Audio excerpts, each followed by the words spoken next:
My background is Canadian by birth. I came to Australia a few years ago, and in traveling back and forth, that's when we really noticed that these barbecues are everywhere in Australia and have been for a number of years, but they're nowhere in North America.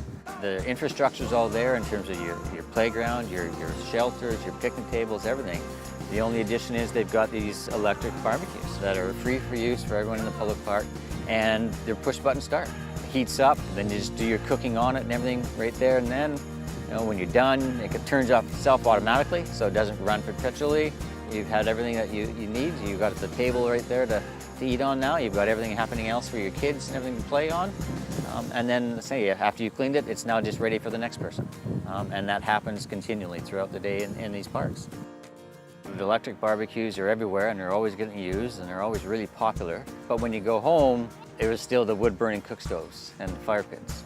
And you might not be able to use it because of weather, or you had to have your own firewood and everything.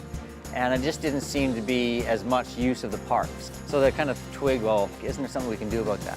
So we look at bringing the barbecues to North America that are so popular here and have been here for such a long time. So we started the business, BBQ in the Park, with the idea of taking these barbecues and introducing them to North America.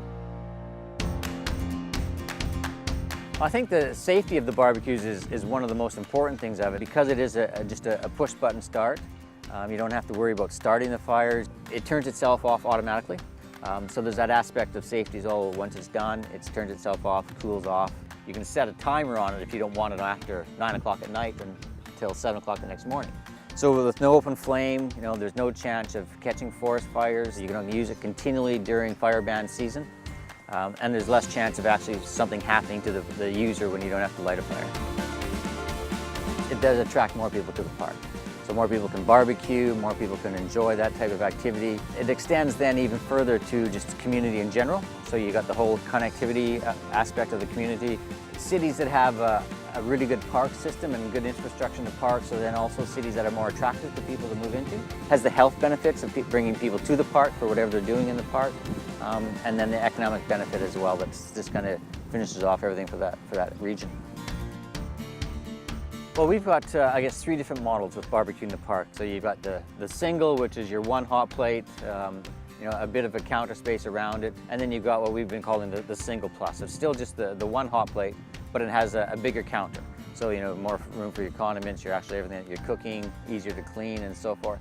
And then probably one of the most popular is the double. So it's bigger yet. It's got 2 hot plates, 1 at each end, so it can accommodate more than one group, which is very important when you got heavily used parks. Lots of places you see a double back-to-back, so there's 4 right there. So people can be cooking while their kids are nearby on the playground, friends and everything are at the picnic shelter. And those different options are available. And probably I'd say the double is the most popular, just because of the people you can then get through and have barbecue.